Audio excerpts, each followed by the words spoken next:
Call తీసేస్తే తెలుస్తుంది. మొహం మీద ఆ దెబ్బలేంటండి? ఏం ఎర్రనట్టు మాట్లాడతావేంటే? దెబ్బల గురించి నాకేం తెలియదండి. రాత్రి వేడి నీళ్ళు తాగిన తర్వాత మొత్తం మర్చిపోయాను. వేణిడు కదయా, నాటు సారా. అర్థమైంది. అంటే ఆ ముగ్గురిని మీలో చూసుకొని మిమ్మల్ని బాగా నా కోసం, నా ప్రేమ కోసం, పూజను నన్ను కలపడం కోసం మీరు ఇంత త్యాగం చేస్తే మీ మీద ఊరంతా ఎనపడేలా అరిపేంటయ్యా. ఎవడు నింటే అదొక డేంజరు. సార్ ఏంటి?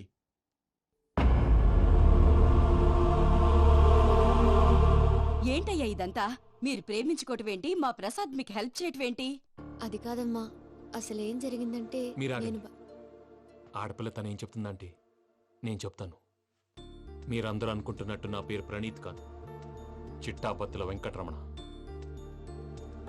తండ్రి గారు కీర్తిశేషులు చిట్టాబత్తుల రామచంద్రయ్య, తల్లిగారు స్వర్గీయ చిట్టాబత్తుల జానకీదేవి. మాది అందమైన నగరం హైదరాబాద్. అక్కడ కల్మషం లేకుండా కలివిడిగా కలిసిపోయే మనుషులున్న కాలనీ మాది. వెంకటరమణ, ఇలా చెప్పుకుంటూ పోతే ఎప్పటికవుతాయా? నేను 3 ముక్కలా చెప్తానుండు. ముక్కలు ముక్కలుగా చెప్పడానికి ఇది క్రైమ్ స్టోరీ కాదు, లవ్ స్టోరీ. డీటెయిల్స్ లేకపోతే అర్థం కాదు. అన్నట్టు మనం ఎక్కడ దాకా వచ్చాం? అదేదో కాలనీ దాకా వచ్చాం. ఏదో కాలనీ కాదండి, ఆనందనగర్ కాలనీ. పేరుకు తగ్గట్టే అక్కడ అందరూ ఎంతో ఆనందంగా ఉండేవాళ్ళం. అలాంటి పరిస్థితుల్లో ఒక రోజు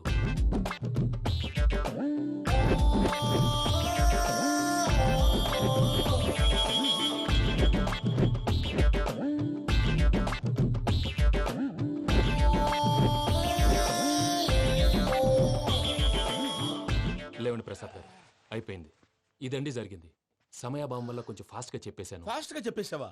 ఈ టైంలో మహాభారతం చెప్పేసి. సర్లేండి, గతం అందరికి అర్థమైంది కదా. ఇప్పుడు ఫ్యూచర్ గురించి మాట్లాడుకుందాం. దిల్వాలే దుల్హనియా లే జాయేంగే సినిమా చూసుంటారు కదా? చూడకపోతే ఇప్పుడు ఆ స్టోరీ కూడా చెప్తావా? అది కాదండి, అందులో షారూఖ్ ఖాన్ లాగా అందరినీ ఒప్పించి ఎవరిని నొప్పించకుండా పూజని పెళ్లి చేసుకోవాలన్నదే నా ఉద్దేశం.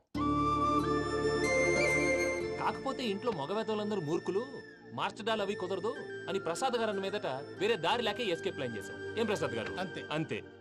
మా పూజకి నీలాంటి మంచి మనిషి భర్తగా వస్తున్నందుకు చాలా సంతోషంగా ఉంది బాబు. మా అన్న కూతురు అంటే మా కన్న కూతురు కన్నా ఎక్కువ. తన సంతోషమే మాకు ముఖ్యం బాబు. కానీ తెల్లారితే పెళ్లి పనులు మొదలు పెడుతున్నారు, ఇప్పుడెలా? అదంతా నేను చూసుకుంటాను. దానికి మీ అందరు కోఆపరేషన్ కావాలి. ముఖ్యంగా మీది పూజ గారు. ఏమీ లేదు, మీకు ఈ పెళ్లి ఇష్టం లేదు అన్నట్టుంటే వాళ్ళు సెక్యూరిటీ టైట్ చేస్తారు. అదే ఇష్టం ఉన్నట్టు బిహేవ్ చేశారు అనుకోండి, వాళ్ళు రిలాక్స్ అవుతారు, మనం ఎస్కేప్ అవుతాం. ఏం ప్రసాద్ గారు? అంతే.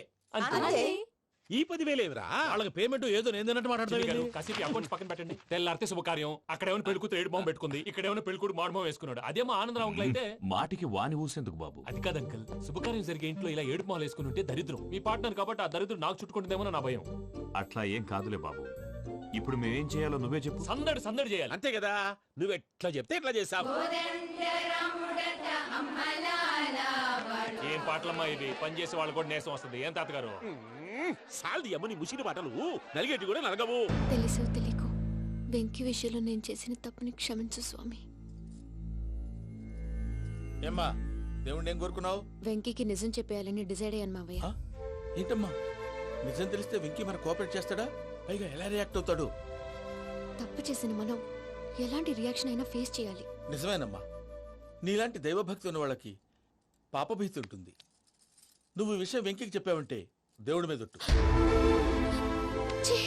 నువ్వు చీ అన్నా చే అన్నా పర్వాలేదమ్మా, కానీ ఈ విషయం వెంకీకి తెలిస్తే వాడు కడుపు మంటతో మనం ఇక్కడి నుంచి పారిపోతాం అన్న విషయం ఆ వెధవుడు చెప్తాడు. దాంతో వాడు నిన్ను ఆపేస్తారు, నన్ను లేపేస్తారు. అందుకని దేవుడి దగ్గర ప్రమాణం చేయించాల్సి వచ్చిందమ్మా. నన్ను క్షమించమ్మా. అయ్యా, గురవారెడ్డి జైలు నుంచి రిలీజ్ అయి ఉన్నాడు. ఈ టైంలో బయటకు పోవడం అంత మంచిది కాదు. భయం ఉన్నప్పుడు మొదలు పెట్టకూడదు, మొదలు పెట్టాక భయపడకూడదు. భయ అసలు ఈ గురువారెడ్డి జైలు కిందకి వెళ్ళాడు. లుక్ ఏంటి? వామ్మో.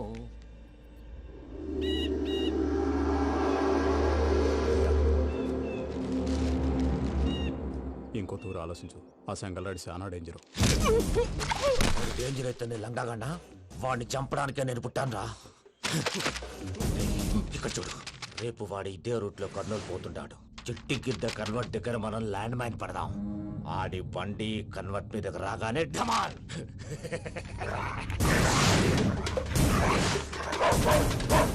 ఆడి మనుషులు వస్తుంటే పదండ్రా.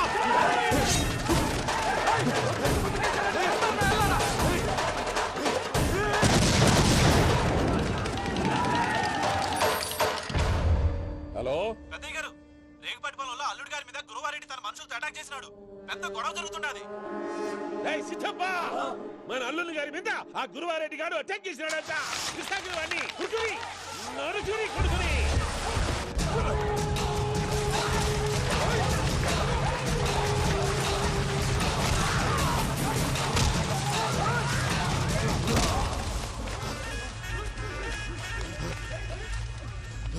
నువ్వు నన్ను చంపనీకి పుట్టలేదురా, నా చేతిలో చావనీకి పుట్టినవు.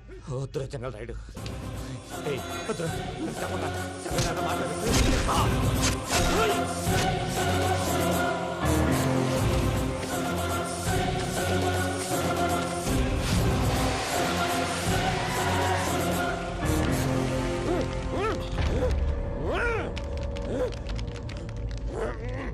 మామ ఏమైనాది? అదే గారు రేగుపట్టి మనలో అల్లుడి గారి మీద గురువారెడ్డి మనుషులు అటాక్ చేసినారు.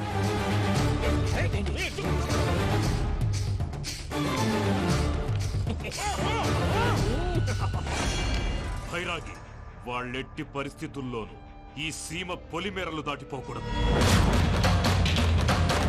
చూసారా ప్రసాద్ గారు, స్కెచ్ అంటే ఇలా ఉండాలి. మనం మీరు వేశారు బొర్ర తక్కువ స్కెచ్. ఇప్పుడు చూడండి, చేజులు లేవు, చావులు లేవు, అంతా ప్రశాంతంగా ఉంది.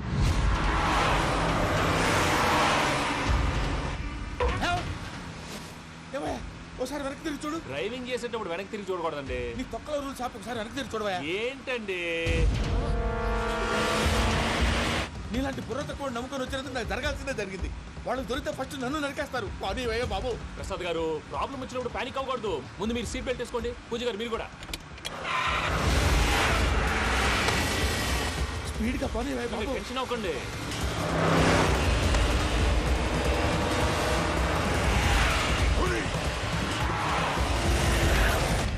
మళ్ళీ అడవుల్లోకి ఎక్కడికయ్యా? హైవేలో ఎంతసేపు వెళ్ళినా హైడ్ అవ్వలేమండి.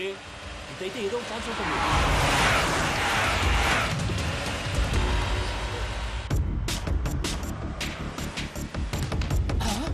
ఏమయ్యా, కొంచెం జాగ్రత్తగా పని బాబు, చచ్చిపోయేటట్టున్నాను. మీరు అటు ఇటు కదలకండి, బ్యాలెన్స్ తప్పుద్ది. అలాగే.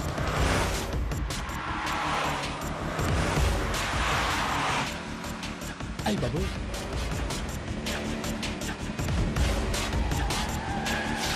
అయ్యో